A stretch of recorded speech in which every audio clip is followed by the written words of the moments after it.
My story takes place in a small rural town in southern Louisiana. The year was 1998, and I was around 12 years old.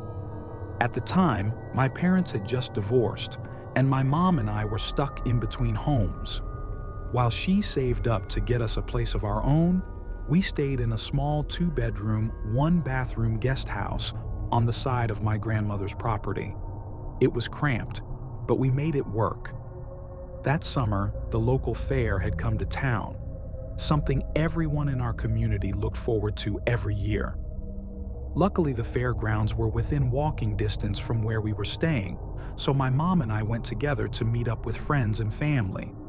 Once we got there, she went off to catch up with some of her friends, and I wandered around with mine. A couple of hours later, I spilled soda all over the oversized white t-shirt I was wearing. Embarrassed, I decided to head home real quick to change. When I got there, the door was, unsurprisingly, unlocked. This was the kind of town where people left their doors open, trusting that nothing bad ever really happened. But something was off the moment I walked into my room. There was a newspaper laid across my bed. I stopped in the doorway and stared at it. That definitely hadn't been there before I left. I figured maybe my mom had put it there for some weird reason, so I picked it up and glanced through it.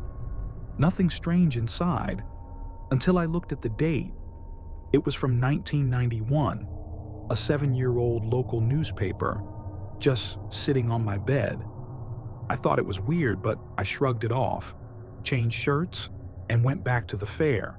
Later that night, I showed the paper to my mom and asked why she'd left it in my room. She looked confused and said she hadn't touched it. When we asked my grandmother, she said the same thing, no idea where it came from. A few nights passed. Then the phone rang. My mom answered it. I remember hearing her say hello a few times, then hang up. I asked who it was, and she just said, no one, probably a prank caller. 10 minutes later, it rang again. This time, I heard her get angry, telling whoever it was to stop calling. She slammed the phone down. A couple nights after that, the phone rang again. But this time, it was around 1 a.m. and it woke me up. I got up to answer it, figuring it was a wrong number or something. But the only thing I heard on the other end was breathing. Just heavy, slow breathing. It sent chills down my spine. I froze. Then I slammed the phone down and ran to my mom's room.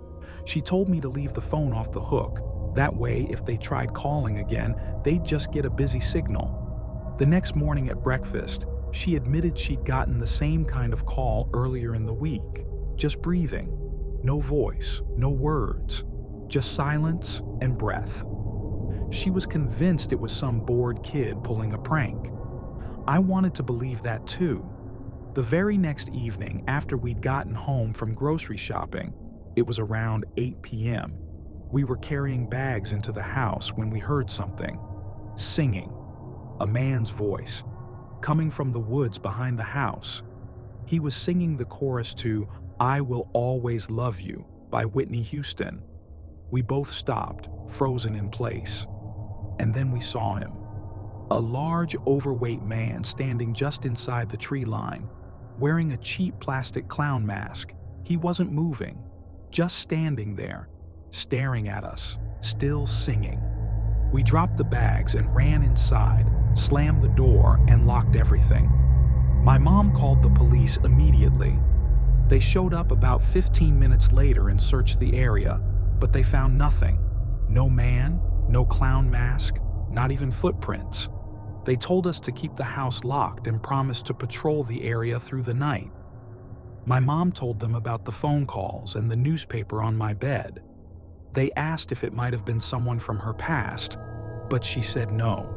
She and my dad had split on good terms, and this wasn't something he'd ever do.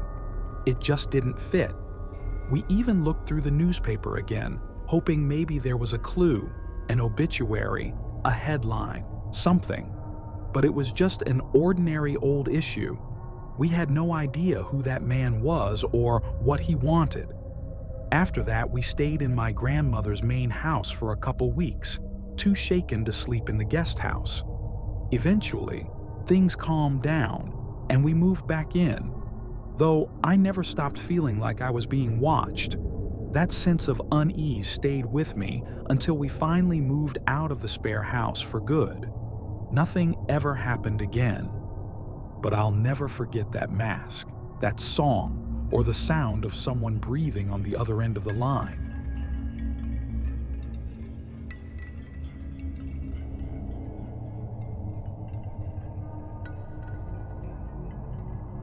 I was in my 20s when I moved from a quiet nearby town to the heart of Manchester, UK. As someone who's naturally friendly, I welcome new connections with open arms. At first, it was exciting, being in a new city, meeting different people, and exploring unfamiliar places. I didn't see the harm in making small talk, even at something as ordinary as a bus stop. That changed quickly. It all began on a mild day around 11 a.m. I was waiting at the city center for a bus to work when a short, stocky man approached the stop. He introduced himself as Craig. When the bus didn't arrive on time, we started chatting. It seemed harmless enough, typical small talk that escalated into a deeper conversation. When the bus finally came, we sat near each other and continued talking. He shared a lot of personal stories, but I'm used to in-depth conversations. I didn't think much of it. Before we parted ways, we exchanged numbers. We didn't message much, just arranged to meet a week later for a casual hangout. The evening of our meetup started off fine. We talked, laughed, swapped awkward dating stories. He asked what kind of men I was into. I described my type, which was, admittedly, the complete opposite of him. But it didn't seem to bother him. He wasn't flirting. It felt more like a casual, platonic conversation. I've always had close male friends and grew up with brothers. I'm used to being around men, especially in spaces like sports and martial arts. So his presence didn't intimidate me, at least not at first. Eventually, I was ready to call it a night, but Craig insisted on showing me a late-night bar he liked. He said he was happy to have a new friend and wanted to keep the night going. I was tired, but I knew there were late buses home, so I agreed to stay out for another hour or so. The bar was mostly empty. We found seats near the door, far from the dance floor. It felt more like a pub than a club, quiet, dimly lit, and a bit eerie given the time of night. As the music grew louder, conversation became harder. I was about to suggest heading home when Craig started opening up again. More stories, loss, trauma, vulnerability. Then, out of nowhere, a tall Irish man approached. At first, we thought he worked there, but he looked directly at me and asked if I wanted to dance. I was mid-conversation with Craig, clearly seated and uninterested. The man wasn't drunk, just intrusive. I politely declined. Craig didn't react, and 15 minutes later, he went to the bathroom. That's when the Irishman returned. This time, he asked why I was with Craig, said I could do much better. His comment annoyed me. I gave him a sharp look and told him, "I'm happy, thanks. Go enjoy your night." He wouldn't leave, hovering until Craig came back. The man looked Craig up and down, then laughed before walking off. Craig didn't say a word. He just picked up where he left off, drinking more and opening up even further. As the night wore on, he started getting closer, physically and emotionally. He began flirting, telling me how well he'd treat me if we were together. I cut him off, firmly telling him I wasn't interested in anything romantic. That's when his demeanor changed. He pulled away, staring at the floor, silent. I grabbed my coat. He suddenly leaned in, his breath sour and close, asking where I was going. The smell was awful, thick and strange, and I realized how close to my face he'd gotten. I stepped outside, motioning for him to follow, hoping to diffuse things gently. I told him I appreciated our conversation, but I didn't see him that way. We crossed a side street, not a main road, but busy enough, and suddenly, he stopped in the middle of it, hands on his head, staring at the ground. "I don't get it," he kept saying over and over. "I don't get it." I approached and gently told him I hadn't meant to give the wrong impression. I wasn't a flirt. I didn't lead men on. I was just being kind. He started crying, sobbed in fact, said he hadn't connected with anyone like he did with me, that it felt real. He grabbed my arms, got in my face, and begged me to give him a chance. That was it. He'd crossed a boundary, both physical and emotional. I yanked myself away, furious that I was now being emotionally manipulated for simply being friendly.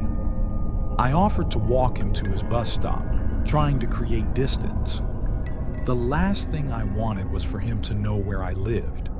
He brightened up, suddenly insisting that he would take me to my stop instead. I tried brushing him off, even faked bus times online to get him to leave. It backfired.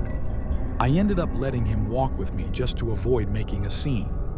Thankfully, my bus arrived quickly. I lied about where I lived, took a route that ended near the airport. That way, he'd have no clue.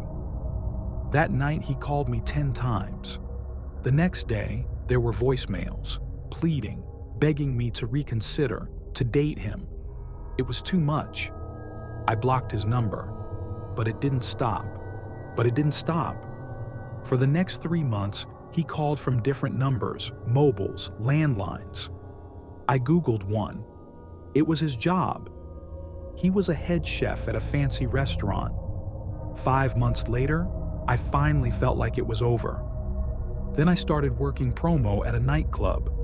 One night I arrived to sign in, and a man held the door open for me. It was him. I froze. I stumbled back outside, shaking. I found a coworker and told her what had happened. She shrugged it off. "Craig? That doesn't sound like him."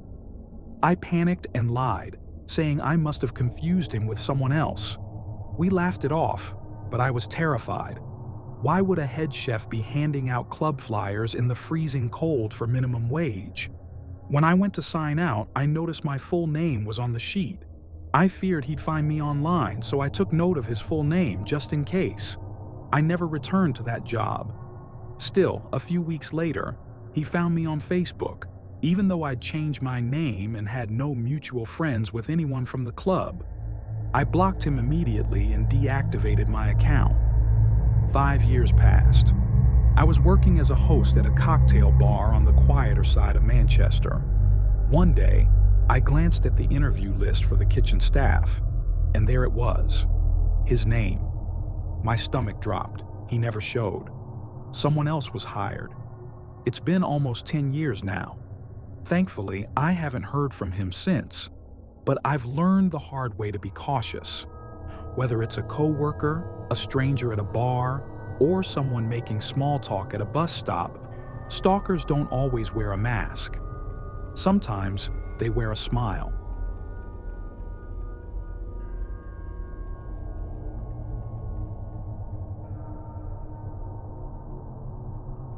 This happened when I was a freshman in high school. I lived in a small, quiet town, pretty old-fashioned compared to most places today. It was surrounded by woods, and the houses were spread far apart. My home was tucked deep in the forest. My parents owned a decent bit of land, and my dad had actually built the house with his father. We didn't have a proper road or driveway, just a long dirt trail that cut through the woods. Because of that, the school bus never stopped at our place. I either had to walk a mile to my friend's house to get picked up, or just make the whole walk to school myself. Most days, I chose to walk. One morning, everything seemed normal. The woods were calm, and the only sounds were birds and wind in the trees. I was halfway down the trail when I saw a car parked up ahead. That immediately struck me as odd. It wasn't one of my parents' cars, and I didn't recognize it from anywhere. More importantly, there was no reason for any car to be parked there. The trail only led to our house. No one had any business being on it. I'd never seen a random vehicle out there before. Ever. As I got closer, I saw a woman inside the car. She looked to be in her late 30s or early 40s. Her face was pale, with dark circles under her eyes and long, unkempt black hair. She glanced at me as I walked by. I looked down, avoiding eye contact, but I could feel her watching me the whole way. At dinner that night, I brought it up to my parents. I asked if they knew who she was or why someone would be parked out there. Both of them froze. They exchanged a look, then told me the woman must have been lost, that it wasn't a big deal and I shouldn't worry about it. But they were clearly worried. I could see it in their faces. The next morning, they insisted on dropping me off at school, and they kept doing it for the rest of the week. That was strange, because both of them started work around 6 a.m., so I knew they had to be showing up late just to make sure I wasn't walking alone. At the time, I thought they were overreacting. I figured they were just being protective. By the start of the following week, I went back to walking.